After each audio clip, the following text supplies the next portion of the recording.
So I've been asking the question, what was our ambassador doing in Libya? He knew that violence had increased. He knew that security was absolutely horrible. The Red Cross had shut down all of its operations. Great Britain shut down its operations. Yet he stayed out, and not in Tripoli, but in the worst place he could be. On the day of the attacks, Ambassador Stevens was meeting here.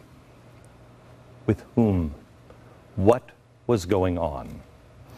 Well, it sounds a little crazy. It sounds complex, but it is neither.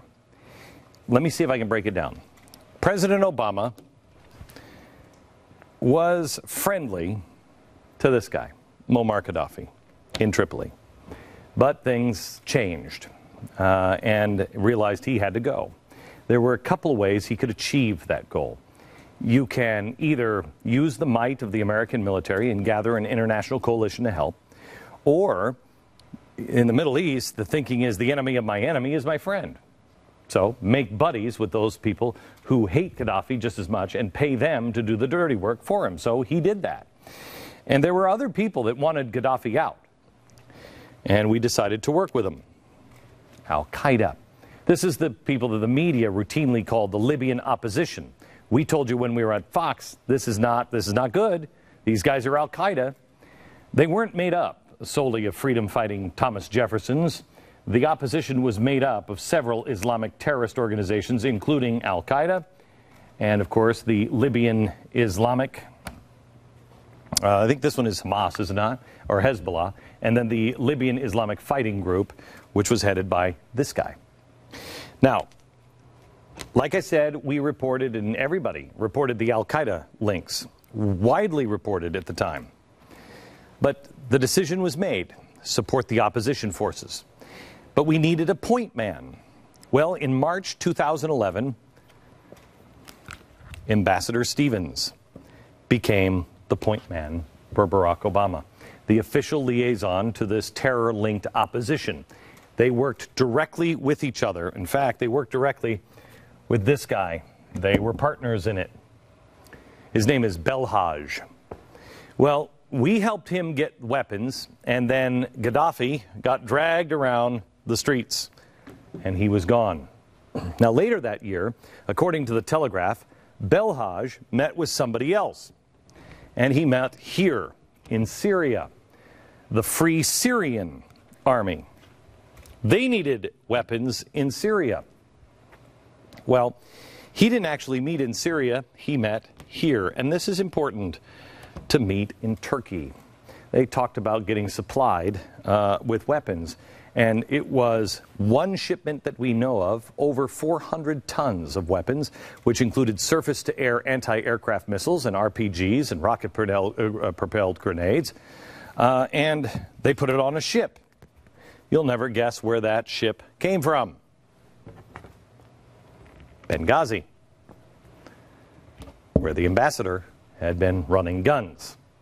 Now, who is the leader of the organization called the Libyan National Council for Relief and Support to deliver the weapons? This guy, the guy who was the captain of the ship. The weapons were reported by Reuters to have been used by the Syrian opposition in Syria for the shooting down of the Syrian helicopters and fighter jets that you've seen on TV. So let me recap. Obama wants Gaddafi out. He decides to use Islamic extremists to get the job done. He hires Ambassador Stevens to broker the deals. Gaddafi gets ousted, which forces the shift to Syria. The guy who was his point man here in Benghazi hires a ship to put all of the weapons into Turkey. Obama did all of this because first he wanted this guy, and now he wants Assad. Okay, all right. Why does he want Assad? Well, he's a bad guy. But Obama, again, has decided to use Islamic extremists to get the job done. And he wants to get Assad. And so he uses Ambassador Stevens as the point man with this guy. And they funnel through Turkey the weapons to the jihadists on the border. Obama has made no secret of his relationship with this guy. He's the Prime Minister of Turkey. There is no way this is happening in his country unless he knows about it. And this guy talks to this guy. They have talked on the phone 13 times just in the last year. In fact, they're good friends. This is the man that President Obama called when he was first elected. This guy.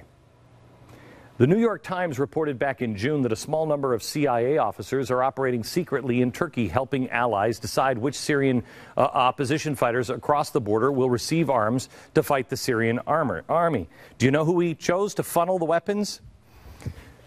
This guy, who was working with him, wants to send them over here. Who did we pick to be the group of people that would say, these are good guys, these are bad guys? The Muslim Brotherhood. Muslim Brotherhood. By the way, this guy hates this guy with a passion. It's personal. And what's really strange is this guy has now aligned himself with Iran. And who else has aligned himself with Iran? Russia. Back to the beginning. See if you have this. 9/11. Who was Stevens meeting with? A representative from Turkey. Where we are currently funneling weapons to radical Islamic groups who want to destroy America. This is a very dangerous circle. At least in the Iran-Contra scandal, we had hostages, and you could kind of understand why someone would do it. But I don't understand what this man's doing. All we're getting in this, besides dead Americans, is confusion of who we are and which side we're on. And as the president would say, that's not really optimal.